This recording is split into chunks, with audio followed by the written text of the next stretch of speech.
Hello everyone, welcome back to the counselling Adda 247। मैं हूं शिप्रा तिवारी। बहुत बहुत स्वागत है मेरे प्यारे बच्चों। कैसे आप लोग? उम्मीद कर रही हूँ बहुत ही शानदार जबरदस्त जिंदाबाद होंगे। एमसीसी की वेबसाइट पर न्यू नोटिस अपलोड हो चुका है। इस नोटिस के हिसाब से काउंसलिंग के जो शेड्यूल है वो जल्दी ही रिलीज होने वाला है। और अगर शेड्यूल रिलीज होता है और आप काउंसलिंग को अटेंड करते हैं तो आपके पास कुछ चीजें रेडी होनी चाहिए। मेरा नाम है शिप्रा तिवारी। बहुत बहुत स्वागत है मेरे प्यारे बच्चों। मैं हूँ द नीट कैटेगरी में पढ़ाने वाली बायोलॉजी एजुकेटर डॉक्टर सड्डा पे मैं पढ़ाती हूँ। आप वहाँ पे सेशंस को अटेंड कर सकते हैं। तो प्यारे बच्चों, आज मैं आपको बताऊंगी कि अगर आप नीट 2024 की काउंसलिंग को अटेंड करने वाले हैं या 2025 के एस्पिरेंट हैं और 25 में अटेंड करेंगे या किसी भी सेशन में अटेंड करेंगे, आपके पास क्या क्या डॉक्यूमेंट्स होने चाहिए। ठीक है, क्या आप तैयार हैं? तो चलिए सुनते हैं। सबसे पहले नीट 2024 का जो एडमिट कार्ड था, अगर आपने गुमा दिया हो तो वापस से उसे डाउनलोड जरूर कर लीजिए। ठीक है, तो हमें क्या करना है बच्चों? हमें करना है नीट 2024 का एडमिट कार्ड डाउनलोड करना है। ठीक है, कर लीजिए। ये है नीट एडमिट कार्ड, आप देख लीजिए। ऐसे आपका एडमिट कार्ड आएगा। तो आपके पास जो भी एडमिट कार्ड अगर हार्ड कॉपी अपनी निकाली होगी तो वो रख लीजिए। अगर ऑनलाइन अपलोड होता है तो ऑनलाइन का भी ये फॉर्मेट आपको मिल जाएगा। ठीक है, नीट का स्कोर कार्ड आपके पास होना चाहिए अपडेटेड वाला, क्योंकि आपको पता है कि कितने बार स्कोर कार्ड अपडेट हुआ है। तो इस बार जो स्कोर कार्ड हुआ है, अभी आया है, उसी स्कोर कार्ड को आप अपनी soft copy as well as hard copy में रखिए। क्लास 10th की सर्टिफिकेट और मार्कशीट दोनों होनी चाहिए। अगर आप सीबीएसई बोर्ड के हैं तो आपके पास सर्टिफिकेट होना चाहिए प्लस मार्कशीट होनी चाहिए। और अगर आप किसी स्टेट बोर्ड के हैं, वहां पे सर्टिफिकेट नहीं मिलता, तो आपके पास 10th की मार्कशीट होनी चाहिए। ठीक है, सेम ऐसे 10th की मार्कशीट हो जाएगी। सीबीएसई की है, अगर स्टेट बोर्ड के तो स्टेट बोर्ड की। ठीक है, 12th का भी सर्टिफिकेट और मार्कशीट होनी चाहिए। Same applicable with the CBSE student. अगर सर्टिफिकेट है तो सर्टिफिकेट प्लस मार्कशीट, अगर स्टेट के हैं तो ओनली आपके पास मार्कशीट होनी चाहिए। ठीक है, this is the 12th marksheet और ये सीबीएसई की ही मार्कशीट है। Okay, now allotment letter. ठीक है, जब आपको कोई कॉलेज अलॉट हो जाता है तो आपके मेल पर एक अलॉटमेंट लेटर आता है और ये अलॉटमेंट लेटर आपको एमसीसी आपके ईमेल आईडी पे, रजिस्टर्ड ईमेल आईडी पे भेजती है। ये भी आपके पास होना चाहिए, सॉफ्ट कॉपी में भी और हार्ड कॉपी में। ठीक है, next is proof of identity. आप कौन है, क्या किस शहर में जा रहा है, क्या है नाम तेरा। तो प्रूफ ऑफ आइडेंटिटी क्या ले, आप क्या क्या ले सकते हैं? सबसे अच्छा आइडेंटिटी प्रूफ होता है आधार कार्ड। आप Aadhaar card as a identity proof लीजिए। ठीक है, उसके बाद इसके साथ अच्छा और क्या ले सकते हैं आप? अपना पासपोर्ट है तो पासपोर्ट ले सकते हैं। पैन कार्ड भी दिया है, पर मुझे ऐसा लगता है कि क्योंकि पैन कार्ड में फोटो नहीं होती है तो आइडेंटिटी प्रूफ को तरह उसको नहीं यूज करें। आधार कार्ड इज द बेस्ट। 8 आपके पास पासपोर्ट साइज फोटोग्राफ होनी चाहिए। ठीक है, 8 फोटोग्राफ्स आपके, जब आप वेरिफिकेशन, ये पासपोर्ट साइज की 8 फोटोग्राफ आपके पास होने चाहिए। Domicile certificate. डोमिसाइल सर्टिफिकेट जब हम स्टेट काउंसलिंग को अटेंड कर रहे हैं बच्चों, ध्यान से समझना, अगर हम स्टेट काउंसलिंग को अटेंड कर रहे हैं तो हमारे पास डोमिसाइल सर्टिफिकेट अटेंड होना चाहिए।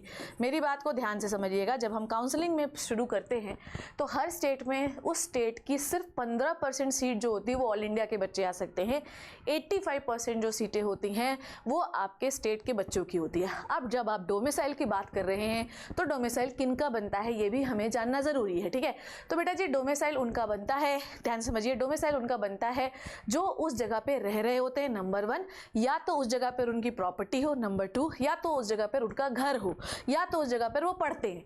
ये 4 लोगों के डोमिसाइल सर्टिफिकेट बन जाते हैं। जैसे कि अगर मैं अपनी बात करूं तो मैं मध्य प्रदेश में रहती थी और मैं छत्तीसगढ़ में पढ़ने जाती थी, तो मेरे पास दोनों का ही डोमिसाइल सर्टिफिकेट था, छत्तीसगढ़ का भी और मध्य प्रदेश का भी। तो ऐसे बहुत सारे बच्चे होते हैं जो स्टेट के बॉर्डर में रहते हैं, तो उनके पास दोनों डोमिसाइल सर्टिफिकेट होते हैं। या आपके पास कोई जुगाड़ है या आपके पास कोई प्रॉपर्टी है, ठीक है, तो आप वहां का डोमिसाइल सर्टिफिकेट बना लीजिए और वहां के 85% कोटा के लिए आप एप्लीकेबल हैं। मतलब उस स्टेट की 85% पर अब आप अप्लाई कर सकते हैं अगर आपके पास है तो। ठीक है, डोमिसाइल सर्टिफिकेट कुछ ऐसा दिखेगा, नगर पालिका के थ्रू ये बनाया जाता है। ठीक है, गैप सर्टिफिकेट। तो domicile certificate and gap certificate ये दोनों बहुत ही इंपॉर्टेंट जो है डॉक्यूमेंट हैं, जो जरूरी होते हैं बच्चों अगर आप लिटरली नीट के लिए, काउंसलिंग के लिए सीरियस है तो।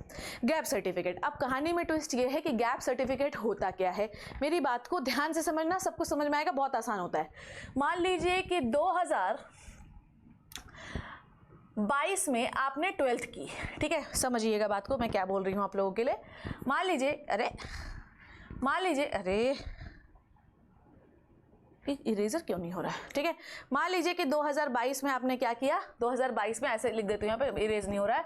मान लीजिए 2022 में आपने 12th की। ठीक है, अब चल रहा है 2024, तो 2023 में आप कहाँ थे, ये जानकारी आप कैसे दोगे?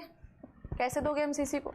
इसके लिए आप बनाते हो एक gap certificate. Gap certificate basically ये जानकारी देता है कि जितने साल आपने 12th के बाद बेकार किए हैं, जैसे आप ड्रॉप लेते हो, जैसे मैंने 1 साल का ड्रॉप लिया तो मुझे भी गैप सर्टिफिकेट बनाना पड़ा था। Gap certificate is very very essential thing. ये आपको कोर्ट से बनवाना होता है, इसके लिए एक नोटरी होती है। मैं आपको दिखाती हूँ कि गैप सर्टिफिकेट क्या होता है। गैप सर्टिफिकेट का बेसिकली एक फॉर्मेट होता है। अब आप अपने घर से मतलब तुमको पता है गैप सर्टिफिकेट बनने में कितना समय लगता है? गैप सर्टिफिकेट बनने में मुश्किल से 15 मिनट लगते हैं, ठीक है। अगर आपका अधिकारी है वहाँ पे तो 15 मिनट लगेंगे। अब आपके पास क्या है बच्चों? एफिडेविट है, ये फॉर्मेट है, ठीक है। ये फॉर्मेट है, आप लोगों को मैं इसकी PDF दे दूंगी। तो ये आपके पास फॉर्मेट है। आप इस फॉर्मेट को क्या करना है बच्चों? इस फॉर्मेट को ही लेके जाना है और इसके ऊपर ना एक नोटरी लगती है, ठीक है। इसके ऊपर यहाँ पर एक नोटरी लगती है, एक स्टैंप लगता है और ये स्टैंप आपको कोर्ट से ही मिलेगा, वहां से खरीद लीजिए। और फिर यहाँ पर सील और साइन हो जाते हैं और आपका गैप सर्टिफिकेट रेडी हो जाता है। गैप सर्टिफिकेट ये बताता है कि भाई हम लोग गैप पीरियड में I have not taken admission in college and university. हमको ये बताना पड़ता है कि हमने किसी कॉलेज एंड एडमिशन में नहीं लिया, ठीक है ना। वो मेरा एक बहुत अच्छा कैरेक्टर था, मैं किसी क्रिमिनल एक्टिविटी में नहीं हूँ, ब्ला ब्ला ब्ला।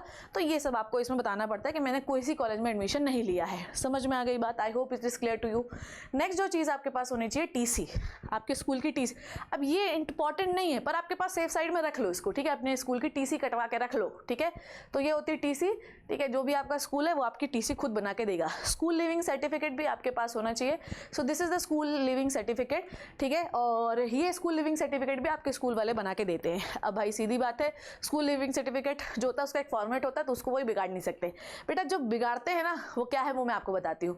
तो स्कूल लिविंग सर्टिफिकेट और आपकी TC आप अपने स्कूल से कलेक्ट कर लीजिए। अभी तक 12th का रिजल्ट आ गया हो तो ये सब आपके तैयार हो जाने चाहिए, ठीक है।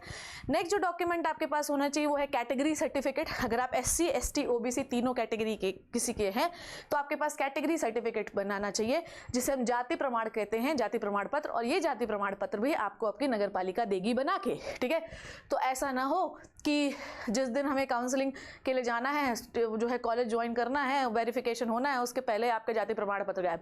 अगर जाति प्रमाण पत्र नहीं होगा तो आपको उस कैटेगरी के लिए आप एलिजिबल ही नहीं है, ठीक है। सीधी बात है कि आपको कॉलेज अलॉट कर दिया पर डॉक्यूमेंट वेरिफिकेशन में अगर आप आउट हो गए तो वो सीट आपके लिए खाली हो जाती है। और मैं आपको बता दूं, स्ट्रे वैकेंसी राउंड में अगर आप डॉक्यूमेंट में फेल हो गए और वो सीट खाली हो गई बच्चों, तो याद रखिएगा कि 1 साल तक आप कोई भी NTA के द्वारा कंडक्ट किया हुआ एग्जाम नहीं दे सकते। NTA आपको डीबार कर देगा। इट इज़ वेरी इंपॉर्टेंट, ठीक है, क्योंकि आपने उनकी सीट खाली हो गई ना, ठीक है। चलिए नेक्स्ट इज ये वाले सारे रख दो। एक और चीज़ जो मैं आपको बताना चाहती हूँ वो बनवा के रख लीजिए। अब कैरेक्टर सर्टिफिकेट वो भी स्कूल वाले आपको बना के देंगे। तो स्कूल से आपको क्या क्या कलेक्ट करना है?